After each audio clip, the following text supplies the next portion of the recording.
Hey everybody, it's Jason Blaha here, and let's talk a little bit further about this whole Mike Rashid wellness, fitness, nutrition, Iron Addicts Miami bust, because this is probably the biggest piece of YouTube fitness news that we've had this year.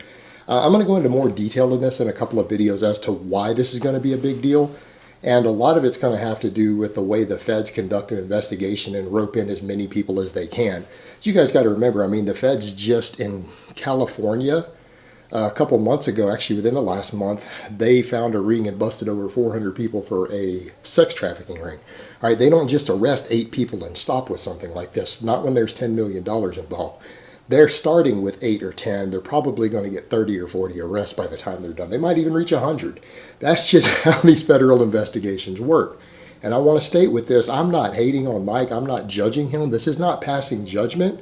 This is not a trial. This is not a jury. Our opinions are not going to affect in any way what happens to him legally.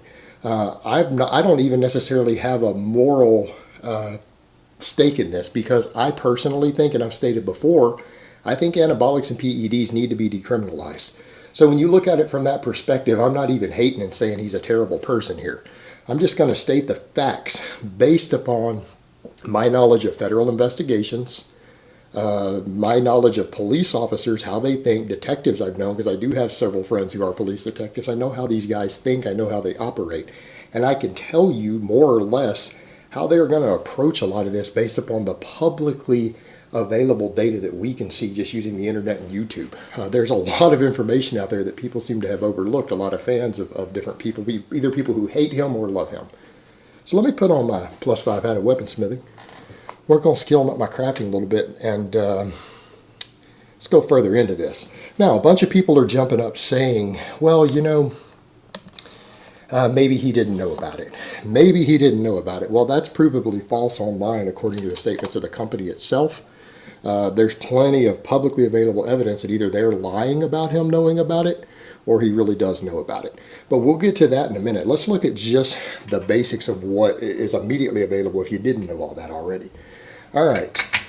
We know that a gym that he is one of the 4 owners of, Iron Addicts Miami, that one of the other 4 owners was running a public website selling anabolics, claiming they were totally legal, when it's clear to anyone who visits that website that they are not. This is not an FDA approved operation. This is not a medically approved operation. Anyone with a basic knowledge of anabolics and the law would look at that website and know that within 30 seconds. It's all it took me to look at it and go, oh, nope, here, nope, not legal. This is felony, this is felony, this is felony. Found 3 things on the front page within 30 seconds. Can't get a prescription for, illegal to use or distribute inside this country. That was real easy to spot. All right. They're running it out of an office inside a business that he owns a 4th of. All right. He's one of the 4 owners. Some people are saying, well, maybe he didn't know about that he runs a bunch of businesses in Arizona and over in Phoenix. Well, they also made 3 arrests already related to this in Phoenix, because the other wing of the steroid distribution lab was based out of Phoenix. Now, when you look at that, people are going to say, well, maybe that's a coincidence that he lives in the other city where the other distribution wing is. People say that's a coincidence. Well, here's the problem, and I can tell you why that's going to get dug further into. I've known 3 detectives in my life, and every one of them, when the word coincidence comes up, they say they don't believe in coincidences. Their line of work has taught them there is no such thing as a coincidence. True coincidences are very, very rare. The mere fact that he owns that one business there and lives in the city where the other wing is at is already, to all the detectives, screaming he's part of it. All right, that's what their immediate thoughts are going to go to. It means they're going to get all sorts of warrants.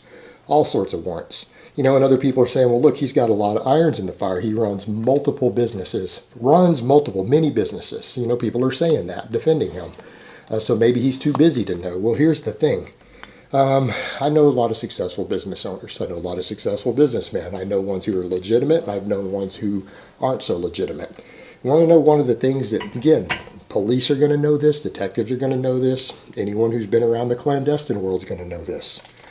Usually people who personally run more than 3 businesses, 80% of the time, 4 out of 5 times, they're doing something shady. 4 out of 5 times. And the reason is owning multiple businesses lets you shuffle the coconuts, lets you double dip on taxes, lets you do a lot of stuff to get out of the government being able to track your money, lets you get a lot of stuff as far as tax deductions go, tax sinks, everything else. There's reasons people run multiple businesses. It's usually to shuffle the coconut with assets, income, money, so that you can hide certain things or you can just pay less taxes. It's oftentimes a tax evasion strategy that is legal, but it's also very, very big in hiding assets or laundering money. All right? And that is, again, that's going to be to a detective looking into this, the DEA, the FBI. That's going to be an enormous red flag. They're going to go after him just for that. What I mean is, they've already stated, the news out of Miami stated that they know, the police have already said, they know this website has sold over $10 million worth of steroids. Over $10 million in sales. And that they already knew that multiple smaller businesses had been used to launder some of that money. See where you're going there? You got a problem there. He is a part owner in the business where the main office is run. He lives in the other city where the other wing is run. They know there's money laundering going on. He owns multiple small businesses. Anyone looking at that as a police detective is going to say, okay, well, if that's the case, we need to get several people involved. What they're going to do when they see that happening, they're going to suspect racketeering, they're going to suspect money laundering. They are going to easily, just on those facts alone, just with what I just stated and what we can all see and he admits to, they're going to suspect money laundering. So what does that mean? They're going to be able to get warrants for all of his books, all right? All of his books, all of his bank accounts, all of his business transactions for every single business that he owns or is associated with. That alone is going to be able to get them warrants for all that information. They're going to go through everything with a fine-tooth comb, all right? If Mike hasn't hired some damn good accountants, like if he skimped money on accountants, even if he wasn't actually involved in any money laundering, he is fucked beyond belief. He is so fucked because even if he really didn't know, and he's not laundering any money because of that association, both the FBI and the IRS is going to go through his books with a fine-tooth comb, every line. And if they find anything wrong, they're going to nail his ass for tax evasion. They're going to nail him for fraud. He is completely fucked if everything isn't perfect in his books on every single one of those businesses. Because everything they find wrong, they're going to nail him with a federal felony on. They're going to fuck him. And that's nothing personal. That's just calling it like it is. I mean, sloppy bookkeeping happens. All right, it happens. Doesn't make you a bad person, but doesn't mean it's legal either. Every one of his businesses is going to get audited by the IRS. Every business he touches because of this is going to be audited by the IRS. Because of suspected money laundering. That is enough to trigger an audit. They're going to audit everything. So if he's done anything wrong, they're going to nail him on taxes. Doesn't even have to be drug related at that point. They're going to go through everything. They're going to go through everything. And that's how the feds work. People are like, well, why haven't you been arrested yet? No, they've only arrested a small number. Those guys are singing like canaries right now. Those guys are pleading with the feds while they're sitting there. They're snitching their asses off. Because they're talking to them about federal prison time, $10 million distributing manufacturing across state lines, distributing across state lines, felony level drugs in large quantities. Oh, yeah. They're talking to some of these guys about life sentences. They're talking to these guys probably about 20 to life. But, if you snitch, we might give you only 10. 10 years in a white-collar prison. All right, that's how this works, guys. I don't think everyone understands how snitching works. That's how it works. It's not everyone doesn't want to just be a snitch. It's that they're being told, well, you can do 20 to life or you can do 10 years, so you might want to start fucking talking right now. See what I mean? To only get 10 years or 5 years in a nice little white-collar prison is going to start looking real attractive to these guys right now. They're not going to care about their friends. All right, they're not going to care about their homies. They're not going to give a fuck. Better think about it from that perspective. Yeah, they're squealing. Of course they are. You would too. So that's what's happening. They're gathering info. They're going through everything. They're getting warrants for everything. All right, so all of his businesses, all of his finances are going to be audited, because when you look at Mike Rashid's situation, to any police involved or law enforcement involved, they're immediately looking at that and going, money laundering, he's got all these little businesses. He's associated with this other business. All right, this is all tied together. There's direct provable connections. There's financial and friendship connections and mutual business ownership connections between him and that. He owns part of the business. Everyone who owns part of that business where that was going at, all four of those gym owners are completely fucked. All right, they are fucked no matter what. It's just a matter of how fucked are they. All four of those guys are screwed. That's how this works. They can claim ignorance all they want, but the fact of the matter is a $10 million illegal operation was being run out of a building that they own. All right? You don't walk from that very easily. Maybe if that's the only involvement they had, Saul Goodman could get them off. Okay, if that's all they got on any of them, then Saul Goodman could probably get one or two of them out of it, but not all four of them. No way. So yeah, Mike better call Saul there. Well, then here's where it gets more interesting. People are like, well, the guy could have hid it from him. The guy wasn't private. Right? This was a public website with obvious felonies to anybody looking at it who knows steroid laws. All right? Anyone who knows steroid laws or the FDA's rules on any of it could look at that website and know within seconds that there was multiple felonies happening here. It was that easy to spot. It's ridiculous that they were that bold and put that up there. The guy has a YouTube channel. He identifies himself as the CEO of Wellness, Fitness, and Nutrition and links to the website. He's working out with Mike Rashid and has Mike Rashid's name in a workout video with him at the gym that they own together, and calls himself the CEO of Wellness, Fitness, and Nutrition in the same video title with Mike's name in it. All right? He's got Instagram photos up of one of them with Mike wearing a shirt that says Easy Money. Again, that doesn't look good either. Easy Money. And it says that he's one of the spokespeople for WFN, Wellness, Fitness, and Nutrition. He's a spokesman for this illegal operation. And then in another Instagram photo, it calls him a sponsor. So this company is publicly saying that Mike Rashid is a sponsor and a spokesman. Now, if he sponsored this operation, if they prove that he put money into it, because the business is publicly claiming he did, now he could deny that and say they lied. They lied. I don't know what they're talking about. I didn't know about any of their Instagram. But it's got his name all over it and his friend's name running it. It's all over it, who owns the gym with him. All right, that's a problem. That's a big problem. It doesn't mean the guy was being truthful. The guy could have been lying. Maybe Mike wasn't a spokesman. Maybe Mike wasn't a sponsor. Okay, that is possible. That's possible. But if he was a sponsor and he put a single dollar that can be tracked back to him into this company, that's called racketeering. They've got him for racketeering and conspiracy right there, even without any distribution. They don't need the drugs. They don't have to pop him on distribution. They've got him for racketeering, sponsoring an illegal business. All right, he's already got a felony right there, guaranteed. If they prove that he gave any money to that company, a single dollar, he's completely fucked.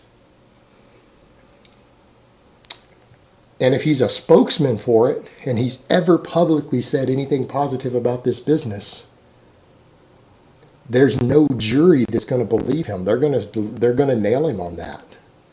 He's a spokesman for an illegal steroid lab? He's right there in the middle of it. He's then financially tied to it.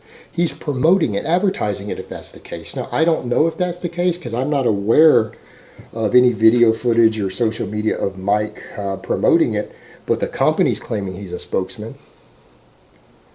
So they've been claiming all this stuff without Mike knowing about it? Maybe, but it doesn't look good, and that's the point. And it's certainly enough to get warrants for everything. It means they're going to go through all his emails. They're going to go through his text message. They're not going to go take his phone. They're going to do it through the service provider, by the way. They're going to go to his iCloud and check stuff. They don't need his actual phone or his computer. Same thing. The feds can get into his emails. They'll be able to get the warrants. They're going to go through all his emails and see if there's any communication about any of this, anything. All right. Same thing. They're going to go through all of his businesses. I can promise you that no matter how innocent Mike was in it, even if he wasn't directly involved in any steroid sales, if he'd never touched any of the products himself personally, had never seen any of the products himself in person, I promise you they're getting him on at least 3 federal felonies. All right, he's not getting out of that. And because he's already a convicted felon, which is, again, public available knowledge out there, he's supposedly a convicted felon. This isn't going to be good, and that's the thing. He's tried to kind of promote himself as a bit of a pillar in the community. If there's one thing I know about feds, because at this point, guys, it's not just the DEA. Because of certain elements of this, the IRS is going to get involved and the FBI is going to get involved. And they don't like to make arrests till they have everything tied up in a perfect little package. You know what? I mean, this is not like your local street police. The feds take forever to make arrests. If no one's life is in immediate danger, the feds let operations run until there's an immediate danger. Like, they'll let a terrorist cell run right up until the day before they go do an attack. They sit back and watch so that they can gather as much evidence so they can slap them with as many charges as they can so that the best lawyer in the world can't get them found innocent. That's what they do. So they probably watched this website for a year. All right? They probably did this and gathered info for a year and then finally placed that $30,000 order. They've been watching all this for a while. The feds don't just operate that way. They oftentimes sit on something for 6 or 12 months before they even issue an arrest warrant, unless there's an immediate danger that they have to. Because the longer they let a criminal operation operate, the higher the probability that they can get more evidence that will guarantee that they put those people in prison as long as possible. All right, so that's what they do. And if there's one thing the FBI likes, is to take someone who's a golden boy and pretends like they're a positive influence in the community and to nail their ass to the wall when they catch them being dirty. All right? The FBI has a hard-on for that. They have a fucking hard-on for that. Mike is the sort of person the FBI loves to take down. So you got to look at it from that perspective. I mean, they got a hard-on for guys like that who pretend to be, pillars of virtue and positive role models and an inspiration to the community while they're running a multi-million-dollar illegal operation somewhere. Oh my God, the feds love popping those guys. That's like a big ego boost for those agents. Anyone who's met any FBI agents knows what I'm talking about. They love that shit. So yeah, they're going to come after him with everything that they have so that they can seize as much assets as they can get, because this operation has probably cost them a lot of money. So they're going to take all the cash. They're going to take all the assets. They already seized that other guys like Lambos and everything. They're going to auction those Lambos and they're going to put it back into the FBI, or the DEA is going to put it back into their funding to recoup some of the losses. So the way this works, they need to make as many arrests as possible that they can stick with prison time. And that means that they can seize as many assets as possible. So yeah, what they're going to do, they're going to wait to make an arrest until they have enough evidence to seize someone like Mike's, every one of his businesses, every one of his assets, every one of his bank accounts, his houses, his cars. They're going to wait till they have enough evidence to make the arrest and seize all of that when they can prove that it's associated, so they can keep everything that he owns and they can liquidate it to fund further operations. So that's how the feds operate. So you got to understand what's going on here. And when you look at this, they're going to not just be looking at the drug aspect. You have to understand they see a guy like Mike Rashid, and they're going to assume, because of all those small businesses, that he's using them to launder money and that there's racketeering and stuff involved.